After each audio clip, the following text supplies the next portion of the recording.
Hello and welcome to this episode of The Unnoticed Entrepreneur. I'm here with Jamie Wolf, who's sitting in Beaufort, South Carolina. Jamie Wolf, thanks for joining me on The Unnoticed Show today. Thank you so much for having me. I really appreciate it. Well, I'm so lucky to have you because you help people and entrepreneurs to get noticed through the power of books. So Jamie, tell us about what you do and how you help entrepreneurs to use publishing as part of their strategy to get noticed.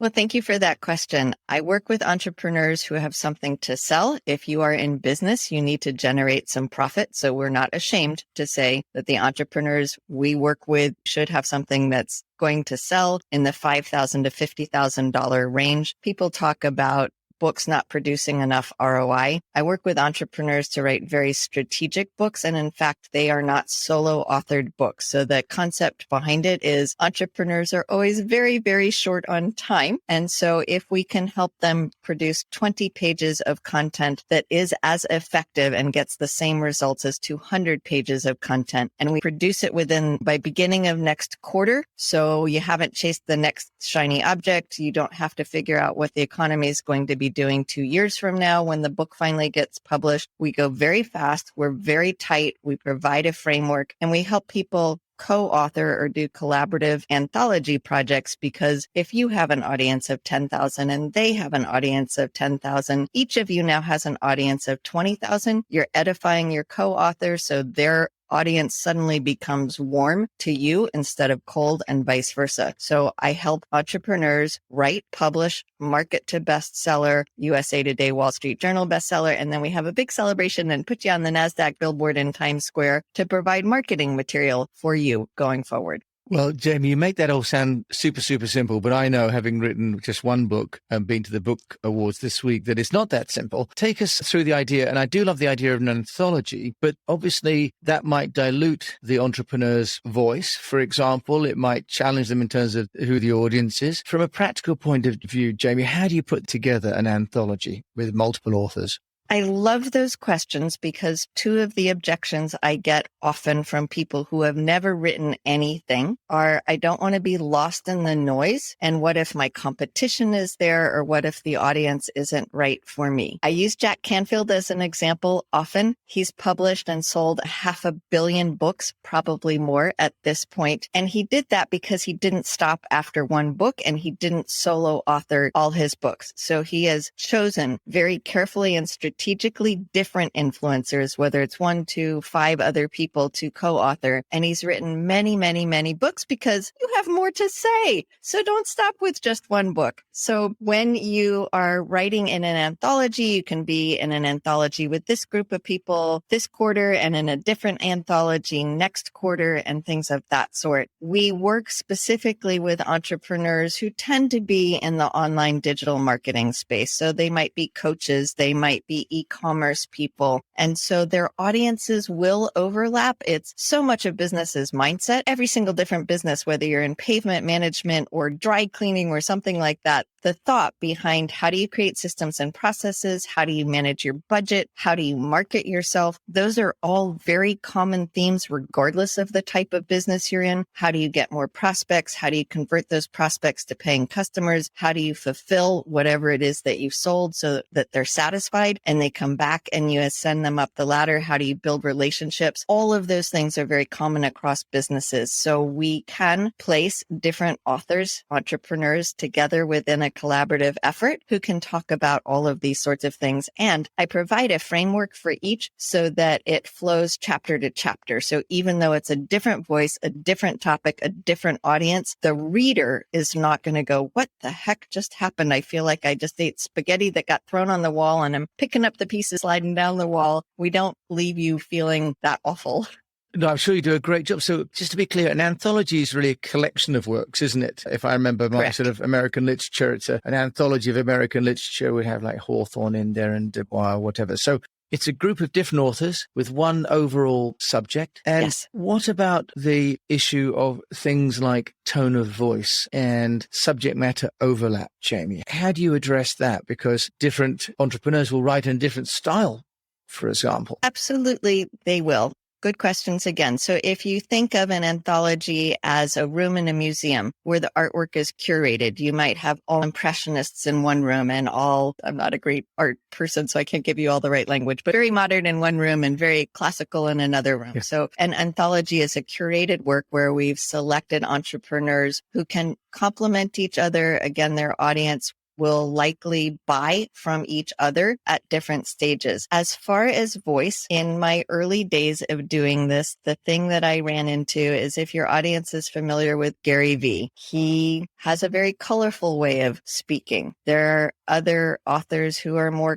Christian oriented and would be highly offended to stand on stage next to Gary Vee and have that language. So the only thing that we've had to step in and monitor to some degree is let's have a consensus of who's comfortable with what language. Obviously, super careful about just setting ground rules of no hate speech and no racial anything. So we want to be kind, informative, constructive, and instructive. Beyond that, we leave tone of voice a little bit to the individual entrepreneur because their audience is very accustomed to hearing their tone of voice. And if we changed it in the ghostwriting too much, their audience would go, well, that's not Keenan. I know Keenan. I listen to Keenan on Instagram and TikTok every day, and that is not Keenan. So what did you do? So we do provide the framework. We clean up the writing enough so that it's consumable by reading. It's simply a different format. People learn in different ways. We then record and edit so that we can turn the print book into an audio book as well, so people can consume the information that way. And then we also make it into an ebook. So if people want to use their individual chapter or the whole entire book as a lead magnet in their sales funnel, they can do that as well. I hope that answered your question. Comprehensively, absolutely. And you mentioned about the recent project where you became, or your book became a #2 bestseller on Wall Street Journal. Do you want to give us the title of that book and who are the authors and the subject matter so we get an example of a successful anthology that you've produced? Certainly. Thank you for asking. So the book is called $1 Million Identity. We launched it to #2 on the Wall Street Journal best-selling list. When the book was launched, we had a book signing and celebration event in New York City so that the authors were featured on the NASDAQ billboard. I said that already earlier. But the point is that one hesitation other than, oh my God, writing a book is so hard and it takes 2 years and I have to go live as a hermit up in the mountains and I can't do that. Please let go of that thought about writing a book. Maybe some books need that, but not the kind of books that we write for business purposes. But the other objection I hear is there's no ROI. There's no return on investment. It might cost a whole bunch of money to work with a publisher and a marketer. Even the mainstream big name publishers don't help with marketing much anymore these days. They expect you to come with an audience of millions or an email list of tens of thousands. So they want you to do your own marketing work to get the book out there. So people think there's no return on investment. If I only sell a couple of copies, what do? I can't quit my day job and then go have this new coaching business that I've always envisioned for myself. If what the book does is build a relationship with your audience, address any objections. It's going to shorten lead time, conversion cost. It's going to repel certain people. They are not your person, so they're never going to work with you and buy from you, and that's okay. It's going to show them that you're human. You had some ups and downs. If you can do it, if you provide some case studies and success stories, they can see themselves in that journey and feel more confident that they can work with you. So the ROI comes in positioning what it is that you offer and do in your daily business in order to have people come in and buy from you. In a typical Wall Street Journal launch, the requirements are that you sell anywhere between 6,000 to 10,000 books in a 6-day period. Yes. If you have 10,000 eyeballs on your book in the first 6 days, chances are good that one of those people is going to opt in, and then you nurture them with your email sequence because you own that email list. And now you have an increased opportunity to sell to them either immediately or down the road. And that's where you recover your costs. So the other part of the question you asked was who is in the book? In the ClickFunnels world, Dr. Myron Golden is someone who is well known. I'm not certain how well known he is outside the ClickFunnels world. He is a huge influencer. So he was in the book. Kiana Danielle has 4 Wall Street Journal best-selling books. She's in the investment space. She helps women learn how to invest for themselves and control their finances and their children's future investment periods. So she's a great example of someone who keeps saying yes to more book projects. She doesn't stop with one. So those are just some of the examples.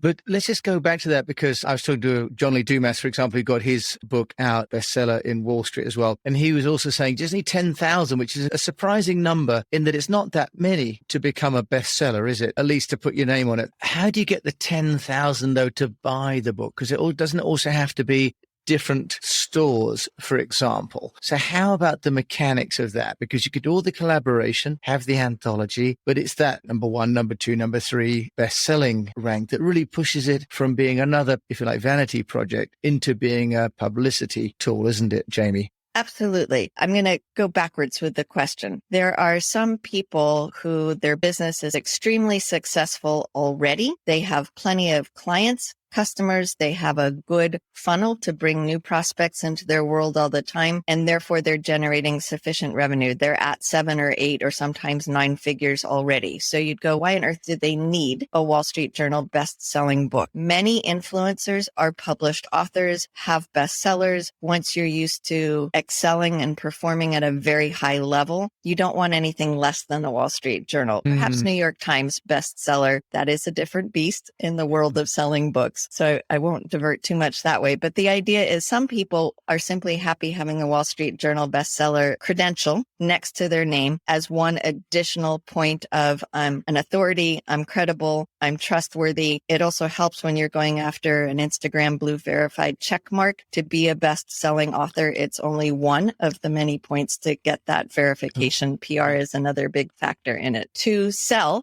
6 to 10,000 books, I back up and I say many people go after the Amazon bestseller. And when people first started asking me for that help, I was like, absolutely not. It's an algorithm game. It's worthless. You don't want to do that. And then eventually I stopped putting out my thoughts and feelings and I listened to what the market wanted, and they wanted the bestseller. And I did realize after time, if you have 5 fitness instructors and they all have raving loyal fans, but one of them says, I am a published best-selling author on Amazon, they have raised their profile a bit. People will just automatically trust them more. In Amazon, there's several different layers of bestseller. You can have a best new release. That's you're just starting to sell a few more copies than the next book in your category.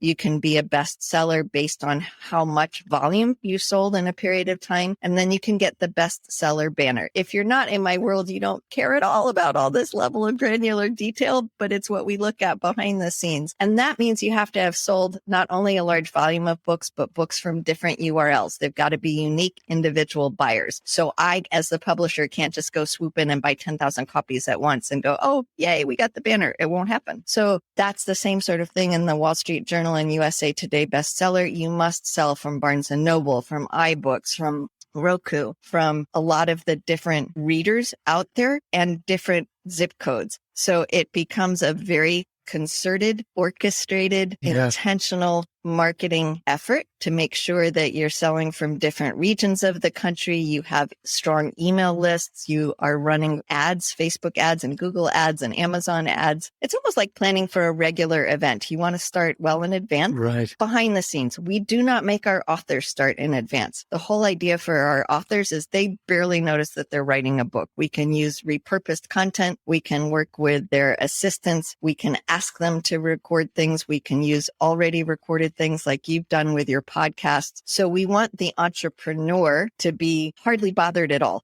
hardly aware that this is happening. But behind the scenes, we're building our list and building our ad campaigns. Wow, Jamie, that's a huge operation, isn't it, to differentiate oneself with some success. So you mentioned people might only submit maybe 20 pages to be part of an anthology. Is there a guide to how many authors or sort of collaborators should be in an anthology to be included within an anthology to make it successful? Is there a magic number? Too few, too many? In a different lifetime, I helped run a board of directors for a company. And when I took the job, everyone shook their head and said, 30 board members, you're going to be herding cats. Well, I'd never done it before, so I didn't know what they were talking about. And I quickly learned, oh my goodness, 30 incredibly busy people who this is low on their priority and they only have to show up once a month and they are not paying attention. It was a lot. So I think from the viewpoint of the conductor, it matters how many different people that's put in the book. Because if one person fails to meet a deadline, even if it's only the assistant turning in content that was already created, if one person fails to meet a deadline, the whole thing comes to a screeching halt. Contractually, we've learned to say, look, if you miss a deadline by too much, you're just out. And no, we're not giving you your money back. But we don't want you to be out because your material and you are amazing. We want to make sure the audience knows about you.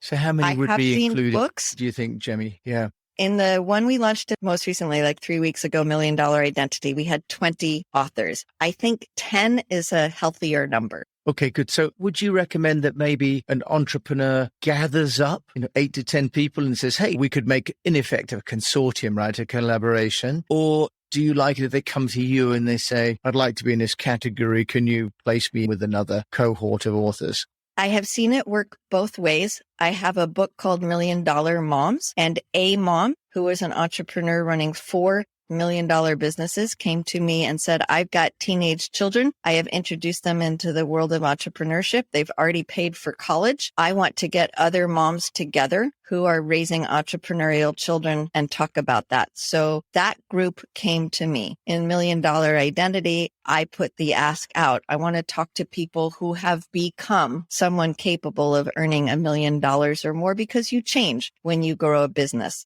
that big, not in a negative way. You own more of who you are and how expansive you are in how you serve the world. So topics that we have coming up are things like $1 million faith, $1 million proximity. Who are you in the room with and how did that change your life? And so to work with you, though, Jamie, do people have to have $1 million or be involved in $1 million? Because that seems to be a recurring theme here, the millions. So my brand is $1 Million Story. My agency is $1 Million Story Agency. So the series I produce usually has the phrase $1 million in it, whether it's $1 Million Moms or Dads or Identity or Proximity or Faith. Many of our entrepreneurs have reached the 7-figure mark. Some of them are close. Chances are you're not going to be a person offering something for sale in the $5,000 to $50,000 range if you haven't grown a business that large yet. So mostly I work with people who are already at 7 figures.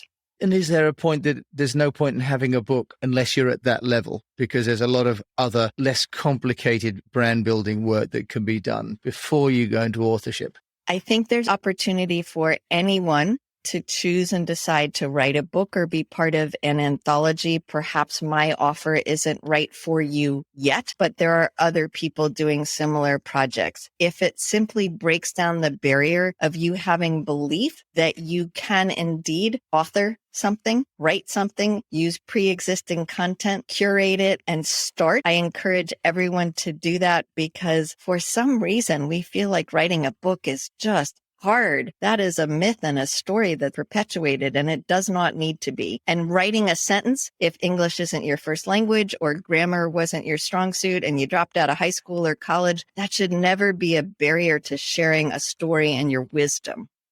Jamie, people want to get in touch with you, whether they've got $1 million story yet or are going to have. How do they get hold of you? The easiest way is simply to go to my website, which is milliondollarstory.co. So milliondollarstory.co. There's a scheduling link. You can just schedule and book a call with me and we can chat. Jamie, thank you so much for making the time to talk to me today from Beaufort, South Carolina. Thank you for joining me on the show today. Thank you for having me. I appreciate it. It's wonderful. And so thank you for joining Jamie Wolf and I on The Unnoticed Entrepreneur today. And it's a great idea that if you would like to get published, but you don't want to start and write a whole book, collaborate, create an anthology and be part of a book. It's a great way to get into the medium. Thank you so much for listening to this episode of The Unnoticed Entrepreneur.